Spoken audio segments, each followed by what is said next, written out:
Bienvenidos, viajeros del tiempo, a un recorrido por las misteriosas aulas de la Edad Media, donde el conocimiento era un tesoro reservado para pocos y cada lección era una puerta a un mundo desconocido. Prepárate para descubrir los secretos de cómo se aprendía en esos tiempos y sumérgete con nosotros en esta aventura histórica. Y por supuesto, si te gusta el contenido, no olvides suscribirte, dejar tu like y prepararte para un viaje épico a través del tiempo. Durante los siglos VII y VIII, los monasterios desempeñaron un papel crucial en la educación. Los monasterios necesitaban formar a jóvenes para mantener y expandir sus comunidades.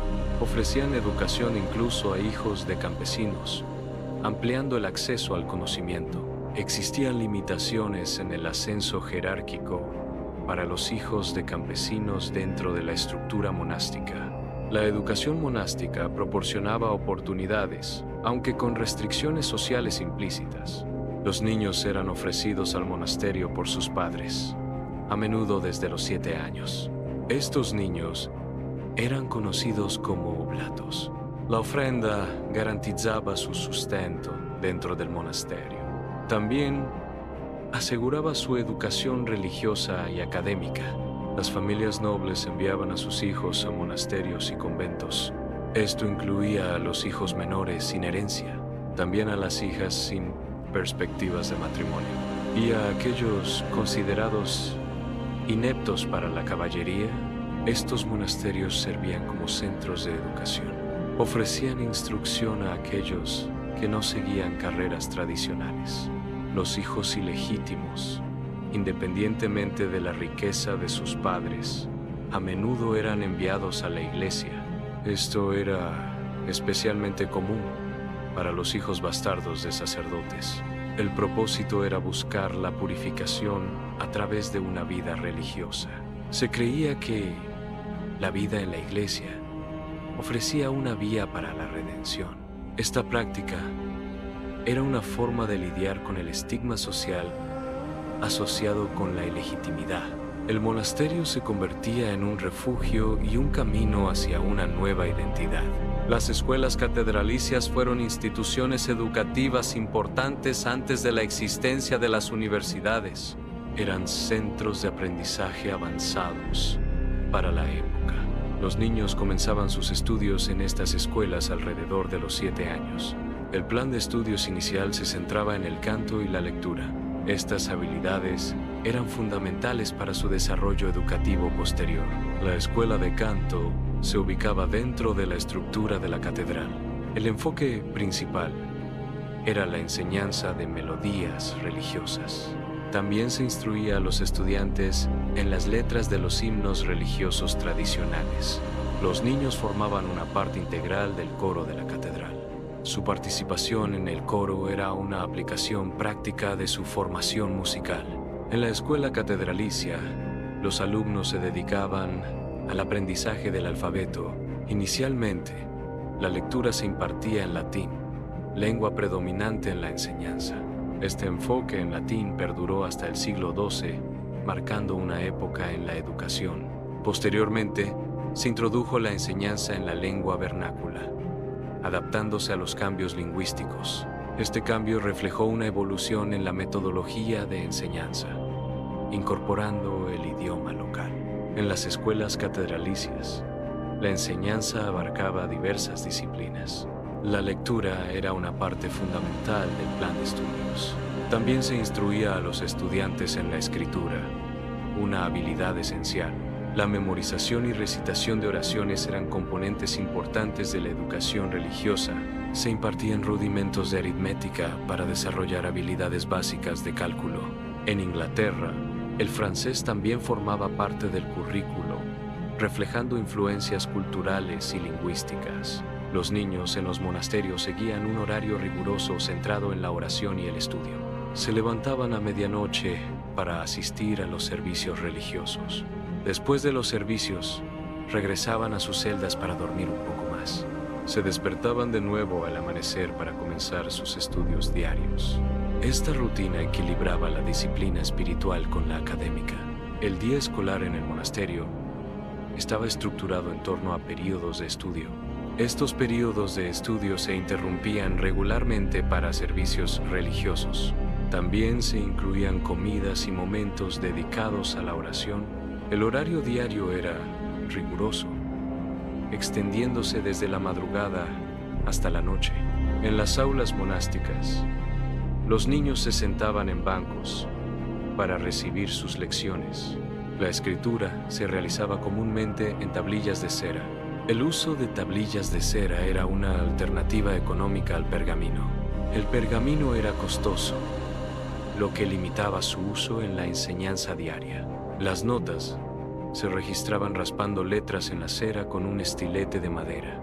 Este método permitía reutilizar las tablillas de cera para múltiples tomas de notas. Las notas importantes se transcribían posteriormente al pergamino para su conservación. El pergamino era un material más duradero y adecuado para documentos importantes. La memorización era crucial debido a la escasez de materiales de escritura. La falta de materiales hacía que recordar la información fuera esencial. Los exámenes se realizaban principalmente de forma oral. La evaluación oral permitía verificar el conocimiento sin necesidad de escritura. Esta práctica fomentaba el desarrollo de la memoria y la retención de información. El castigo corporal era una práctica común en la educación del pasado. Incluía métodos como azotes con varas o látigos.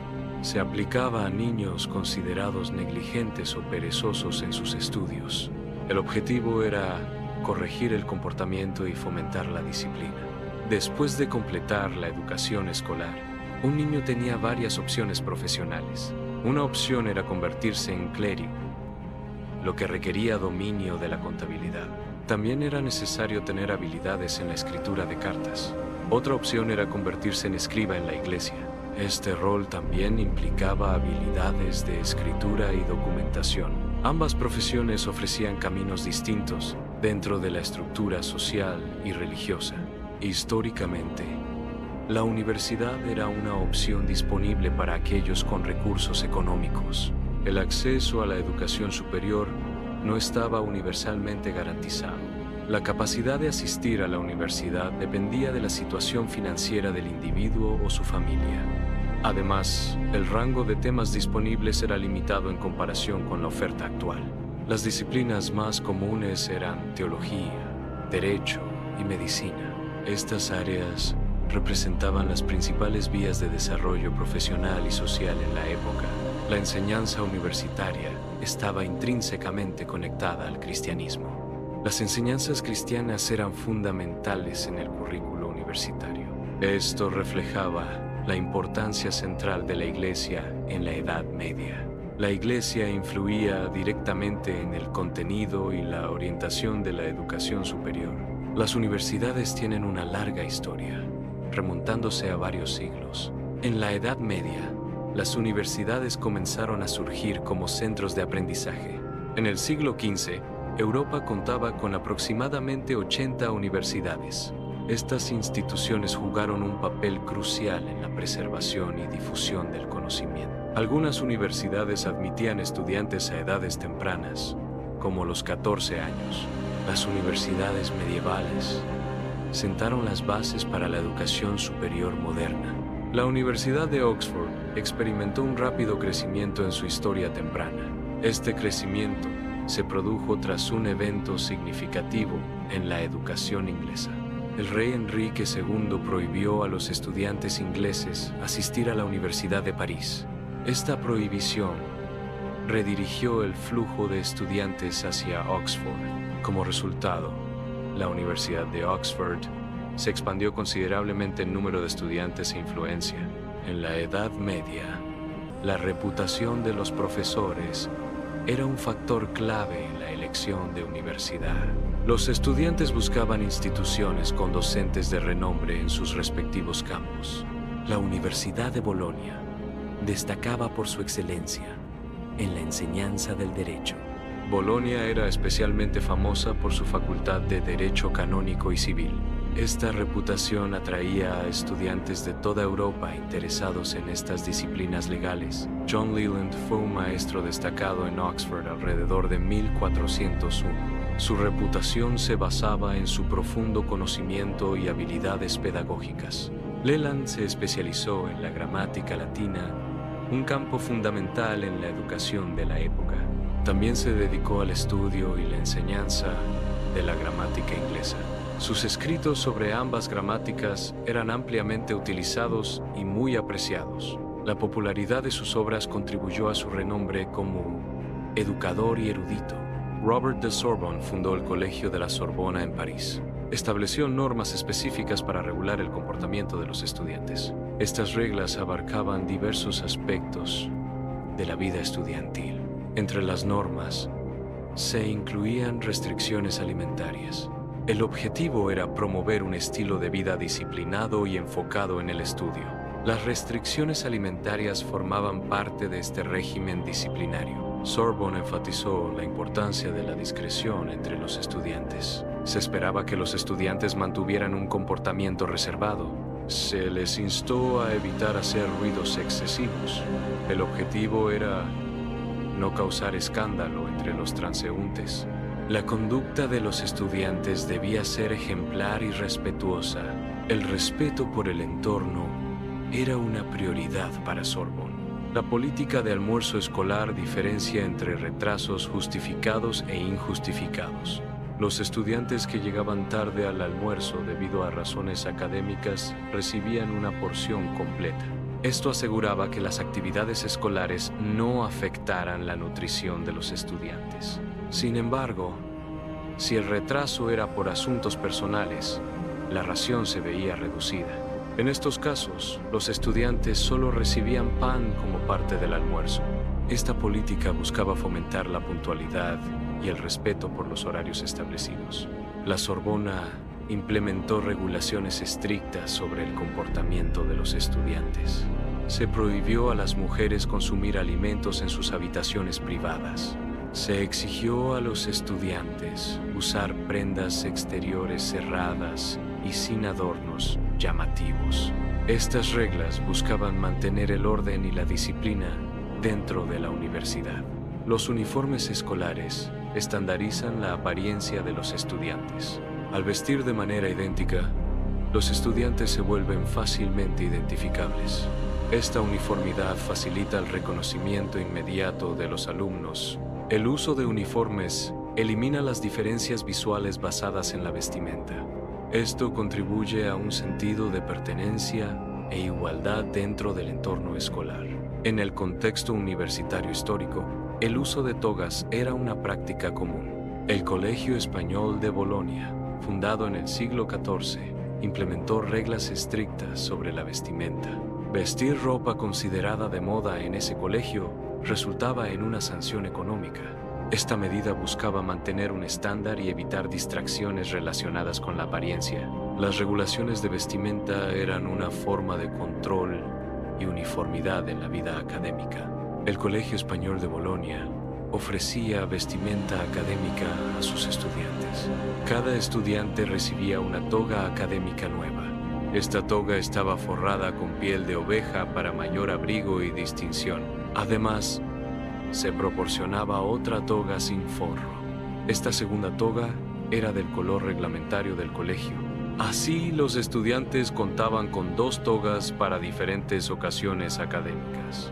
La educación universitaria históricamente ha representado un costo significativo. Documentos históricos, como cartas de estudiantes medievales, evidencian esta carga financiera.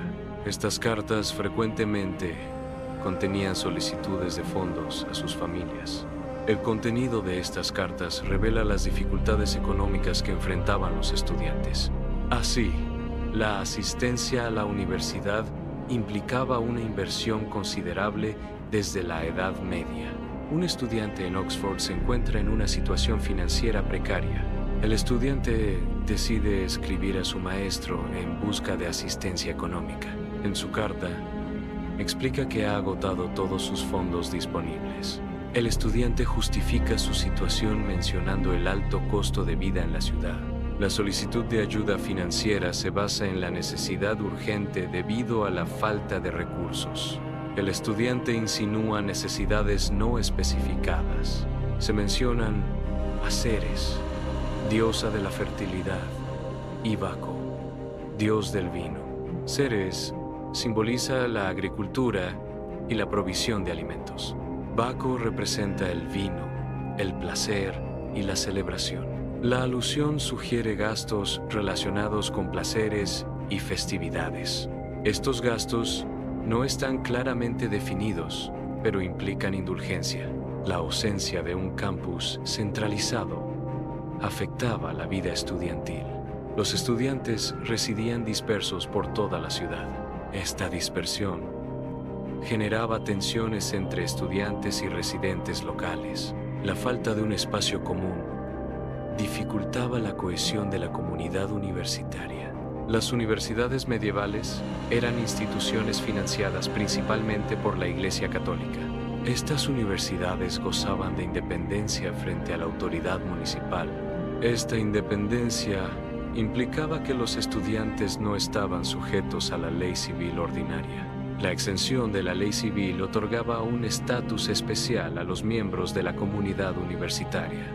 Este privilegio contribuía a la autonomía y protección de las universidades en la Edad Media. La autonomía universitaria generaba tensiones entre residentes y estudiantes. Esta autonomía implicaba un autogobierno dentro del campus. Los estudiantes gozaban de libertades y normas internas específicas. Sin embargo, estas normas a veces chocaban con las expectativas de los ciudadanos. A pesar de los conflictos, los estudiantes impulsaban la economía local. Su presencia dinamizaba el comercio y los servicios en la zona universitaria. Los estudiantes expresaron su descontento con las condiciones actuales de alojamiento. También manifestaron preocupaciones sobre la calidad y disponibilidad de las salas de conferencias. Ante la falta de mejoras, los estudiantes amenazaron con trasladarse a otras ciudades. Esta amenaza buscaba presionar a las autoridades para obtener mejores términos. Las negociaciones se centraron en garantizar un alojamiento adecuado y salas de conferencias óptimas. El objetivo era evitar la pérdida de estudiantes y mantener la calidad académica. Las universidades, aunque instituciones estables, a veces se reubican temporalmente. La Universidad de Lisboa experimentó un traslado a Coimbra.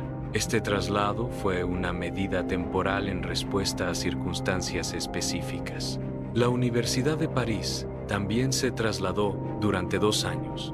El traslado de la Universidad de París ocurrió después de un disturbio estudiantil. La fricción entre ciudadanos y estudiantes era una fuente constante de tensión. Estos roces creaban un ambiente propicio para el conflicto. Como resultado, las hostilidades estallaban con frecuencia. Los conflictos eran una consecuencia inevitable de estas tensiones subyacentes. Uno de los enfrentamientos más conocidos ocurrió en la Universidad de Oxford. Este enfrentamiento se conoce como la Batalla del Día de Santa Escolástica. Tuvo lugar en febrero de 1355. La batalla involucró a estudiantes y ciudadanos de Oxford. El conflicto escaló rápidamente, resultando en violencia. Este evento es un recordatorio de las tensiones históricas entre la universidad y la ciudad. El conflicto se originó en la taberna Swindlestock. 2 estudiantes se quejaron de la acidez del vino servido. En señal de protesta, arrojaron el vino al tabernero. Este acto provocó una confrontación directa. La confrontación se extendió a lo largo de 3 días. Cientos de personas de ambos bandos se involucraron en la lucha. Los participantes se armaron para el enfrentamiento. La batalla tuvo lugar directamente en las calles. La situación escaló rápidamente, generando caos y desorden. Las calles de Oxford se convirtieron en el escenario de este conflicto. Ciudadanos irrumpieron violentamente en los colegios, destrozaron y saquearon las instalaciones educativas, arrastraron a estudiantes aterrorizados fuera de las aulas, los golpearon y asesinaron durante los disturbios. La violencia en las calles de Oxford fue intensa y difícil de controlar. Incluso una proclamación del rey Eduardo III no pudo detenerla. La violencia persistió a pesar de los intentos de las autoridades por sofocarla. La situación solo se calmó al anochecer del tercer día de disturbios. El incidente resultó en la trágica pérdida de 63 estudiantes. Además, un número indeterminado de ciudadanos también perdieron la vida. Los disturbios llevaron al saqueo de 19 residencias estudiantiles. Estos eventos marcaron un periodo de gran agitación y pérdida en Oxford. La memorización era crucial debido a la escasez de materiales de escritura. La disponibilidad limitada de papel y otros recursos afectaba los métodos de evaluación. Esta limitación hacía que los exámenes orales fueran el método predominante. Los estudiantes debían memorizar grandes cantidades de información para tener éxito. La memorización se convertía en una habilidad esencial en el entorno académico. La carta revela que muchos estudiantes se enfrentan serias dificultades financieras. Estas dificultades impactan negativamente su capacidad para concentrarse en los estudios. A pesar de su dedicación, las limitaciones económicas son un obstáculo significativo. La carta busca apoyo del maestro para abordar esta problemática estudiantil. La autonomía universitaria otorgaba a las universidades la capacidad de negociar condiciones favorables con las ciudades. Esta autonomía les permitía obtener recursos y privilegios especiales. Sin embargo, esta misma autonomía generaba también resentimiento entre los ciudadanos. Los ciudadanos podían percibir estas ventajas como injustas o desproporcionadas. Este resentimiento podía manifestarse en críticas o demandas hacia la universidad. Por lo tanto, la autonomía universitaria tenía tanto beneficios como desventajas en su relación con la comunidad. La ciudad universitaria a menudo es escenario de contrastes entre la vida académica y el comportamiento estudiantil. Existe una tensión palpable entre el rigor de los estudios y las conductas más desenfrenadas. El comportamiento escandaloso de algunos estudiantes puede perturbar el ambiente académico. Estas conductas a menudo conducen a altercados y conflictos dentro del campus. La administración se enfrenta al desafío de equilibrar la libertad estudiantil con el orden y el respeto académico. Un incidente aparentemente menor en una taberna puede ser el detonante. La situación inicial involucra a estudiantes y ciudadanos locales. Las tensiones aumentan rápidamente debido a malentendidos o provocaciones. El conflicto verbal escala a confrontaciones físicas en las calles. La violencia se intensifica, atrayendo a más participantes de ambos lados. Lo que comenzó como algo pequeño se transforma en un disturbio generalizado. La batalla de Santa Escolástica ilustra las tensiones entre la universidad y la ciudad. Este conflicto tuvo consecuencias graves para ambas partes involucradas. La disputa escaló hasta convertirse en un enfrentamiento violento. El evento sirve como un ejemplo extremo de discordia urbana académica. Las repercusiones afectaron tanto a la comunidad universitaria como a los ciudadanos. Las bibliotecas universitarias juegan un papel crucial en la conservación del conocimiento. Son fundamentales para la difusión del conocimiento entre estudiantes e investigadores. A pesar de las limitaciones en los materiales de escritura, su valor persiste. Las bibliotecas facilitan el acceso a información esencial para el aprendizaje y la investigación. Su función de archivo y centro de recursos es vital para la comunidad académica.